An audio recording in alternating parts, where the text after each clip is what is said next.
Hi, I'm Tara Oakes in Liverpool. It's Friday, February 13th. Today, an Arizona sheriff is blocking FBI access to evidence in Nancy Guthrie's abduction.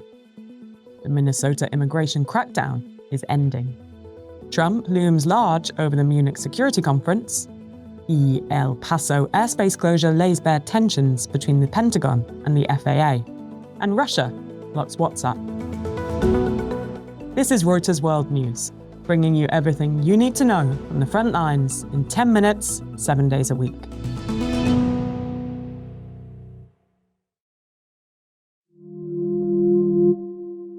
We start in Arizona with a Reuters exclusive.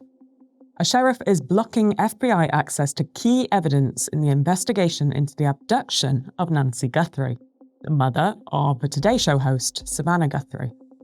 That's according to a law enforcement official with knowledge of the case. The FBI asked Pima County Sheriff Chris Nanos for evidence, including a glove and DNA from her home, in order to process it at the FBI's National Crime Lab in Quantico, Virginia. But Nanos insisted on using a private lab in Florida. According to Reuters' source, outsourcing that forensic analysis is hampering the FBI's ability to help in the case. A spokesperson for the sheriff did not immediately respond to a request for comment. And now the endangerment finding is hereby eliminated, as well as all greenhouse gas emission standards that followed. The red tape has been cut. That's EPA Administrator Lee Zeldin, and the red tape he's referring to is the endangerment finding. That's the 2009 scientific determination that greenhouse gas emissions threaten human health, and rolling it back means ending the federal government's authority to control pollution. It's the most sweeping climate change policy rollback by the administration to date. I have proposed, and President Trump has concurred, that this surge operation conclude. Border Guard Tom Homan announcing a significant drawdown of immigration officers in Minneapolis, following the tumultuous surge which has left 2 US citizens dead and sparked nationwide protests. Homan says the agency should prioritize targeting criminals and stressed that the pullback was not a retreat, noting some success in arresting what he called public safety threats, as well as gaining cooperation of local law enforcement. For those that say we are backing down from immigration enforcement or the promise of mass deportations, you are simply wrong. Look at the data. Record number of arrests and deportations under President Trump's first year. And we'll continue that effort. Meanwhile, Democrats in the US Senate have blocked legislation that would fund the Department of Homeland Security past today's deadline, raising the likelihood of a DHS shutdown tomorrow morning. Democrats said they would not support funding the agency unless Republicans agree to reforms that would rein in immigration agents. It's the most high-profile banking exit since the latest release of the Epstein files. Goldman Sachs' top lawyer has stepped down after documents show she accepted gifts from a late sex offender Jeffrey Epstein and advised him on how to address media inquiries regarding his crimes. Kathy Rumler says she had no knowledge of his ongoing criminal conduct. To Bangladesh now, where the Bangladesh Nationalist Party has won a landslide, bringing them back to power after nearly 2 decades. You can hear more about how Gen Z discontent inspired the election in yesterday's pod. The annual Munich Security Conference kicks off today. It's arguably the most significant gathering of European and American defense officials, and this year's comes at a low point in transatlantic relations. Our correspondent Zabina Siebold in Munich says European leaders are hoping it won't be a repeat of last year. Munich last year certainly was a total shock. J.D. Vance basically took the stage and raised doubts over free speech in Europe, for example. It was very much an attack. People were absolutely shocked because they felt that the Americans were actually pulling the rug beneath transatlantic relations. I think this year the mood will be different. First, there has been a sobering up about the entire defense angle. There's a realization Europeans simply must do more. Everybody had been watching out whether Vance would come here. He won't.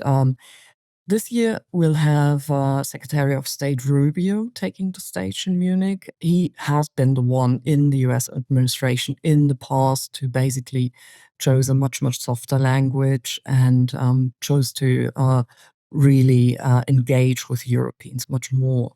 Sabina says that Europe is taking big steps now to cover more of its defense costs.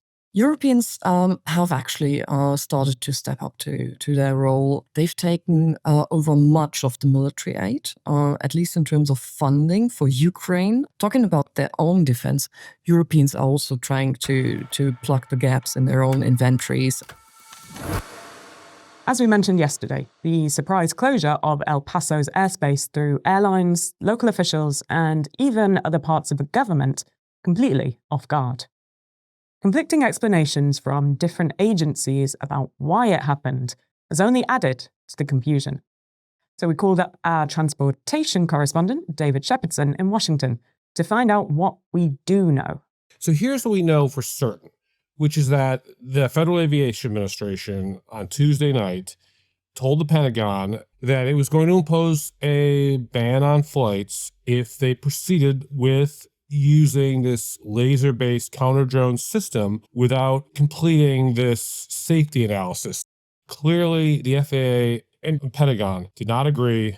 The FAA took this extraordinary step of grounding all traffic initially for 10 days, catching many people by surprise. They didn't even tell the TSA until it had been in effect for hours. David says this incident shows how fraught the relationship is between the two agencies.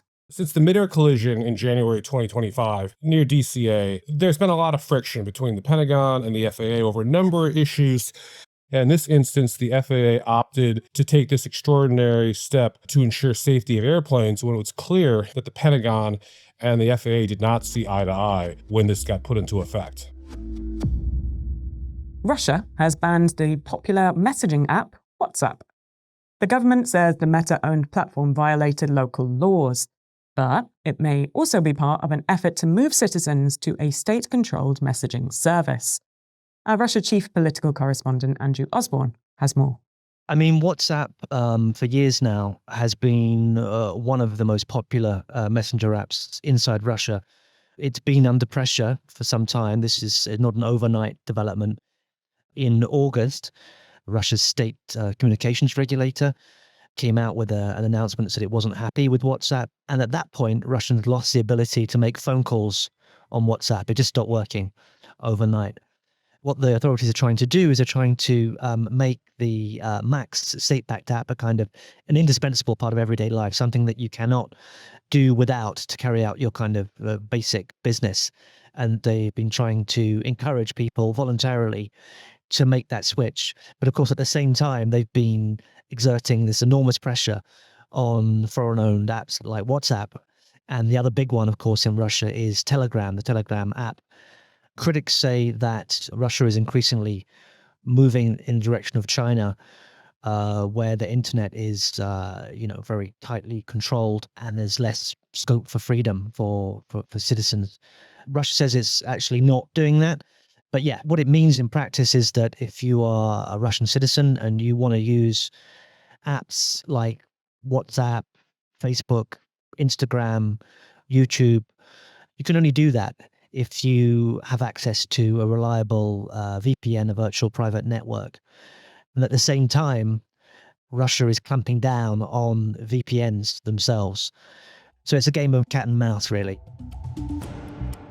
The Trump administration has removed the large pride flag that flies over the Stonewall National Monument in New York City. The Stonewall Inn is seen as the birthplace of the modern gay rights movement. It's a site of the 1969 Stonewall Uprising, when a local police raid on the gay bar led to a 6-day standoff that's now considered a watershed moment in gay rights history. The National Park Service says it's enforcing a long-standing policy that limits what flags can be flown at federal sites. New York officials have already returned a large rainbow pride flag to the monument.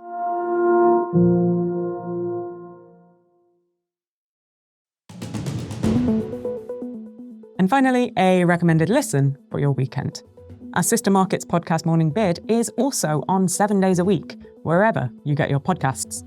For all your market-moving news from the week that was, you can catch the Week in Review, which drops on Saturday mornings.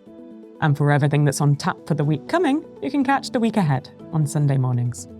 For more on any of the stories from today, check out Reuters.com or the Reuters app. Don't forget to follow us on your favourite podcast player. And if you're listening on a smart speaker, just ask for the latest news from Reuters 7 days a week. We'll be back tomorrow with our daily headline show.